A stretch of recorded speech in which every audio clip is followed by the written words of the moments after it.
A very good morning, good evening, and good afternoon, ladies, gentlemen, boys, and girls.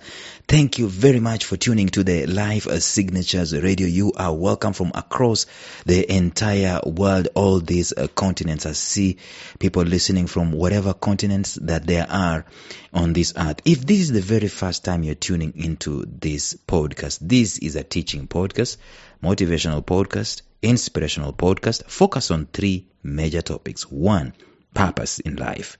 2, productivity in life. 3, resilience in life. Those three are going to go together like a three-chord strand. If you cut one or if you remove one, life's equilibrium doesn't really continue. It's affected.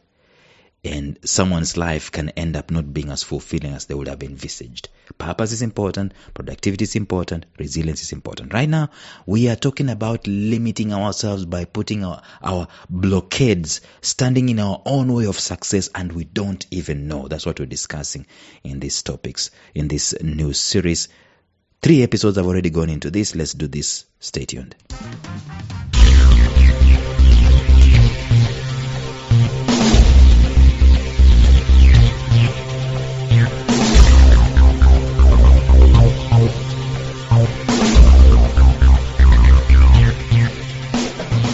Welcome to the Life Signatures podcast with Lawrence Namale. Lawrence is a life coach, author, and keynote speaker who loves to tackle different topics on purpose, productivity, and resilience. His mission in life is to awaken all your boundless possibilities available in you. Life Signatures podcast is dedicated to bring to reality every single person who knows that deep down in their gut, there's got to be more to life than this. And now, here is your host, Lawrence Namale.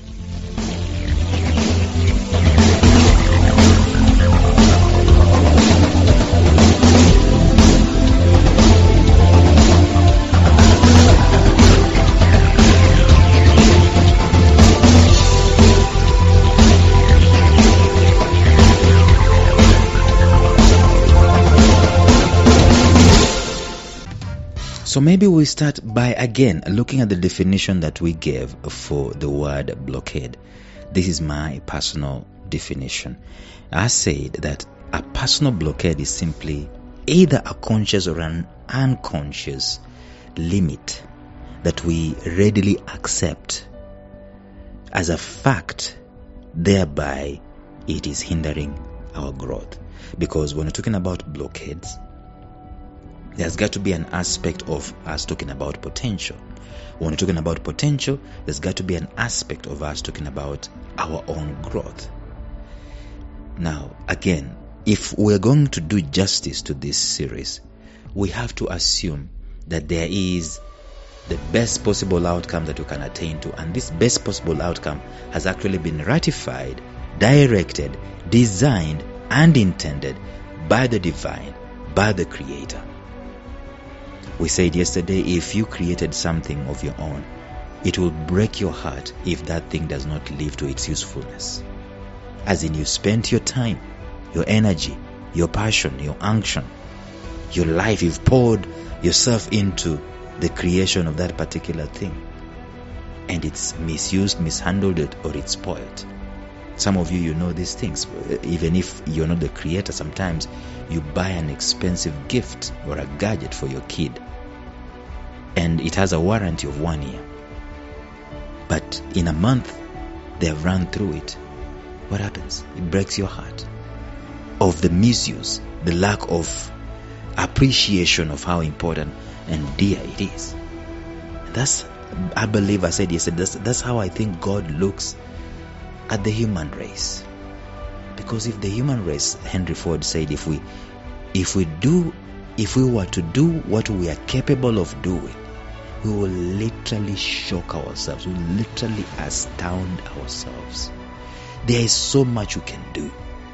And one of the reasons as to why we don't do that is because we have put our own selves as a limit. And we don't even know that. We've generally come to accept what has already been accepted. You're born in an average family, or whatever it is, you think that that's just the way life is supposed to go. You don't see anything outside of those parameters. In fact, anything outside of those parameters is normally fought, not just by you, but even by society itself. So, we need to, in terms of looking at our own potential and our own growth, we need to step up and we need to maybe stop the traffic a little bit and think, wait a minute, am I stopping myself from growing? What are some of those things that I'm stopping myself from doing? That I have generally accepted, consciously or even unconsciously, I've generally accepted that I can never make it. Generally accepted that I am poor. Generally accepted that I am, inconsequential. Generally accepted that I can never own this, I can never do that, I can never make an impact. And it becomes a self-fulfilling prophecy. We've basically put a blockade, right, in our own. It's like we have refused to see the possibility. And even if we had the privilege of seeing the possibility, we have accepted the fact that it is impossible to get there. And we are so comfortable in accepting impossibilities. That is how a blockade normally operates. And from today, I want us to, maybe in the next 4 or so episodes, I want us to just look at what are some of the detriments. What are some of the detriments of a blockade? See, it is possible that you are under a blockade and you have absolutely no idea of the fact that things have changed, or things should change, or things could change. It is possible that you are living way below your privileges, even with the great strides that we have made as humanity. It is possible that with all these advancements, we could still be living way below our privileges. And some guys are trying to push these limits, like Elon Musk saying we need to go to Mars, by the way. And people are saying God never intended you to go to Mars and all that stuff. Anyway, if anything, people who have made great strides, actually, they are much more susceptible to live a life of a blockade. The previous success being the rope that secures the blockade tightly. And that's just about you and me, because all of us, if we look back, we have a measure of success.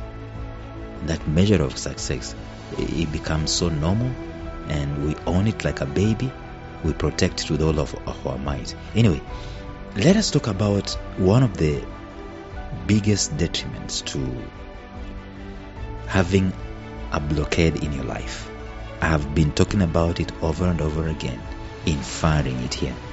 It's simply this: when we have imposed on ourselves a limit, or we've put a blockade, either consciously or unconsciously, in our lives, the very direct consequence is stifled potential. See, potential is possibility, untapped energy, untapped possibilities. These possibilities cannot come by themselves automatically. They cannot. Let me tell you something interesting about potential. Potential doesn't grow in the normal, in the ordinary. No. Potential requires us to push the known limits, the known experienced, already quantified, already things that we already have an idea what they are. Those will not make anyone's potential to grow. What am I communicating? I'm saying that for potential to grow, we have got to go against what we know, against the grain. We've got to do something different.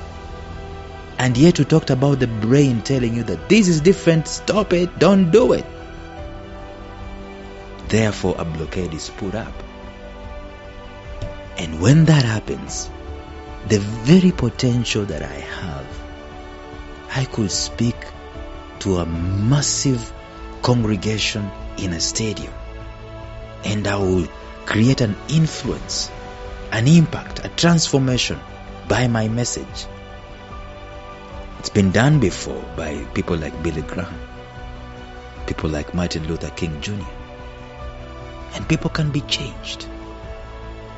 But just by the virtue of me putting a blockade in there, this potential cannot come to fruition. Because even doing these impossible things and this extraordinary stuff, It doesn't need the normal to be deployed. It needs the above normal, the extraordinary to be deployed. I think one of the sorriest things you will see on the face of the earth is a human being who has full potential but does not go out on his way to deploy this potential. Someone can speak, but they are scrapping by the barrels. I mean, they can influence the society, but they are barely making it. And the potential you see them having, it's obvious. I don't know how God will be feeling about that. Imagine if there's someone of the ilk of Obama. Imagine if Obama and all his oratory powers. Imagine if he was only, and I'm not looking down on that profession, imagine if he was a bank teller. Nothing wrong with bank tellers, by the way. Imagine if a man called Tiger Woods was selling insurance all his life.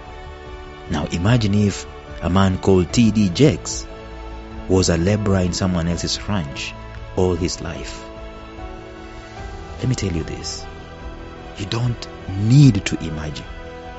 These things are happening. These things are happening around the world today. Inventors living like paupers. I tell you, these things are happening around us. We could even be the victims ourselves. These things are happening to us. If we are not careful, and let me say this, if that happens, what we are doing is that our potential is being stifled. So are you deploying your all when it comes to your potential? It's a big thing for me to ask. Am I? Are you? Have we become militant enough to make sure that we're deploying all that we could deploy in terms of our potential? If we are not, guess what? There is the presence of a blockade. A big presence of a blockade. Tomorrow we're going to look at another detriment. But until then, bye-bye.